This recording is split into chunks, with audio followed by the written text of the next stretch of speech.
nóจะbị sợ thế tôi chỉ cái nó chỉ cái tờ cái nó nó chỉnh tôi thay tôi sự đó thế tôi chấm nhỏ cha cho con lòng sao tôi nhớ thế là tôi nhé bé à tôi ba tháng tuổi cho nó tới chín trả đó tôi gì đó tỏ cái tờ cái nó có gì nó tỏ gì sao đó nó nói với tôi chống lại với tôi cha gì cờ tí nè tôi là trẻ tiếng nó mà lấy việc triển khai mà thay đổi đó cho cái tờ cái gió tàu nó chi đó gió tàu là gì chùa với chùa chi đây là trường lớp tay lâu đây học không chế sao tốt thế nhỉ ba cũng gặp ba thứ bạc sủa đọc à chụp tôi đi có gì đó học giờ có chơi này còn sắp rồi à cho con chó cho cây đồ nó thế khác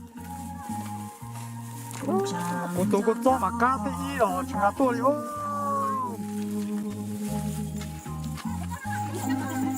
chia thế nó cái này nó không gì này còn theo ớt kia nó sẽ hiểu xong rồi nó gì chua nó chỉ nó đấy nó chỉ cây sẽ hay để vào cái cái lưỡi nó tại hai cái mình vô là vô chừng cái mình chia là sinh chơi chắc không vô tổ quán là cái quán ăn đó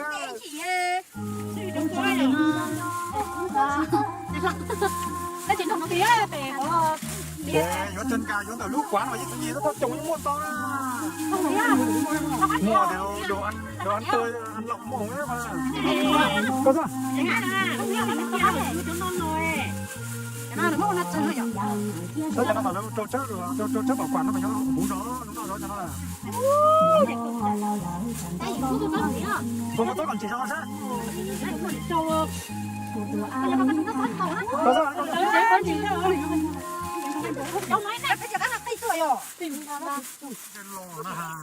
chỉnh thì vốn lò xương nè em chỉ mong nhiều chị chỉnh lớn lớn nha mấy nhờ hai có gì có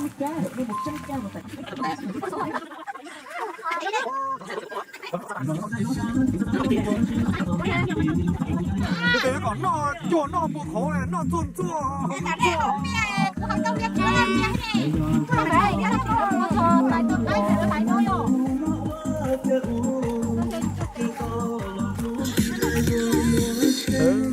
tê chi cái gió đó là tê chi cái gì cơ tại khi nó nà tê chi tê tê chi này tại khi nó có tính tao đó giờ mua tê tính này tê chi ta tổ đi chạy cái nó nè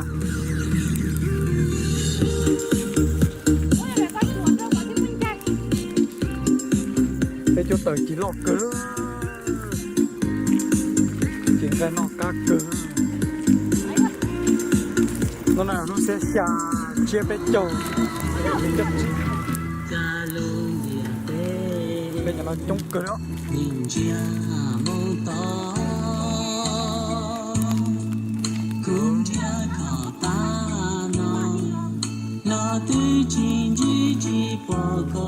xa thì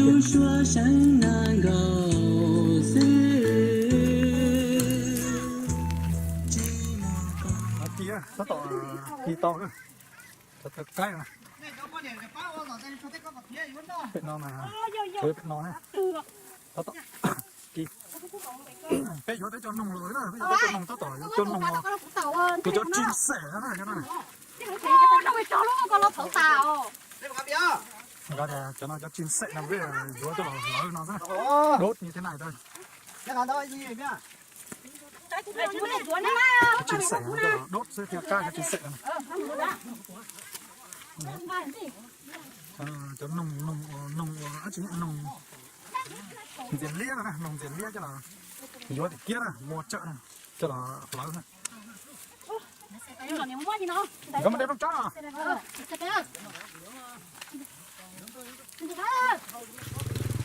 Cháu cũng có giá đó xe 4 lít thôi đấy.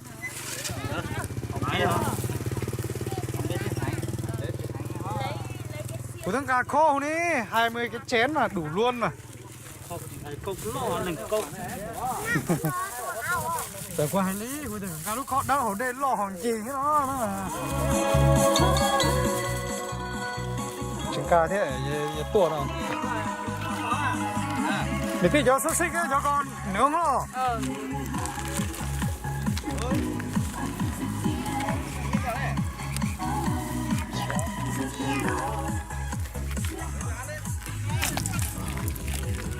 Chắc cũng gần 3 giờ rồi. Giờ là bé xì á.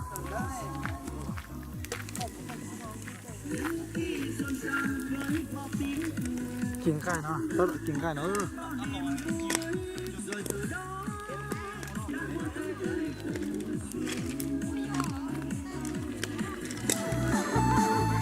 Rồi ta tọt kim chè này, kim chè. Cá đốt, ngon chè lắm. Là cái tủ ấy tì là kim chè nó bên nọ.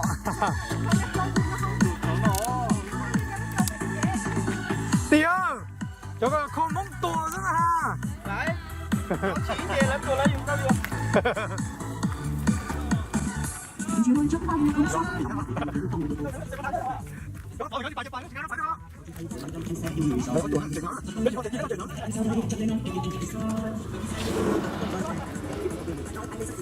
Mong manh vậy sao đừng trách móc mà làm gì vì với anh cùng Chẳng thì anh có mát sông.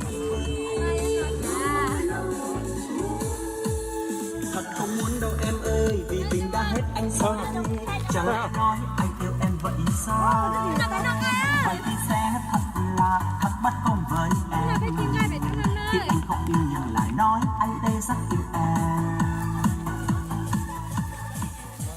Nồng ơ, nồng kia ơ này. Yếu thì kia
cái nồng kia.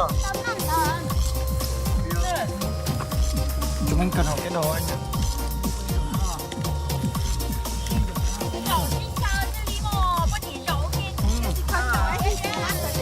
Tốt rồi hả? Ôi, ai mà phân biệt như thế? Chưa Có rõ trở bên đó hả? Thế mình phải sống rõ trở thế mình rồi. Có đâu mà. Đầu tay. Cứ mày ăn chua đấy. Cái chua. Tê tay bóc. Của muốn plột chua thế nào? Nó ở bên tôi nó sầu chia cho bây giờ Nó phô lột ra. tôi nó sầu chia nó sẽ xả lì cắt chi lì cắt tê này mong hả rồi cắt chi nó chia bên chầu nó sẽ xả nó nói tôi nó sầu chia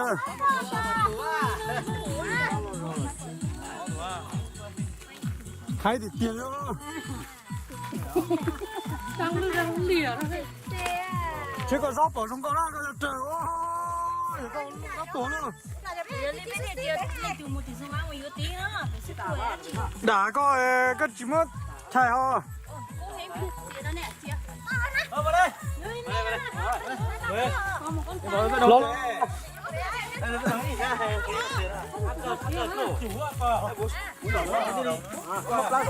lấy cho nó tia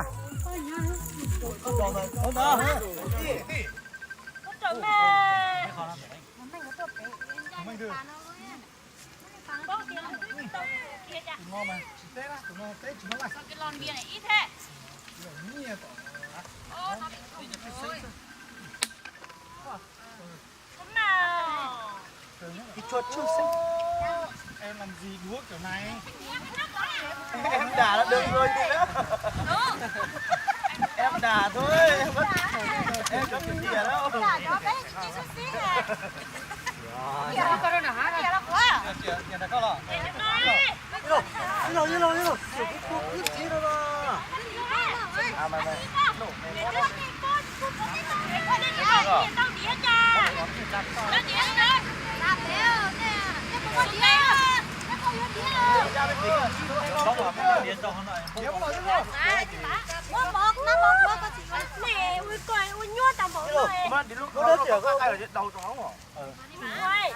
Ô, thế linh nhiệt đó là không?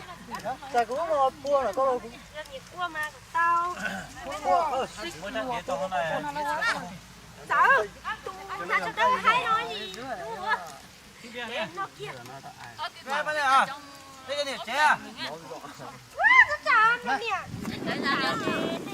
Đây, cái cá mấy nhiều con quá to quá. Cua cua. Thôi nó sang triển khai đi.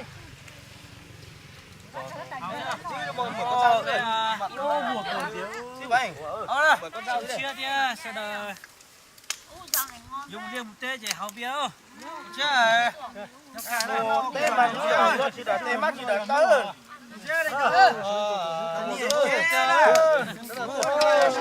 Chế thế đây. Chế nó khỏi luôn. Nó sợ nó chứ đấy nó. Đây rồi. Mẹ nó rồi. Đây là đi. Nó lấy nó.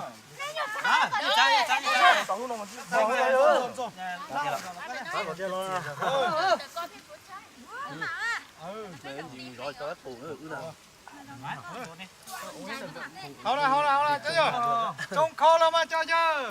Hầu là mà chơi chưa? có tưởng nó không biết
nó mà tả bên nó tả một chế nó tả chút xíu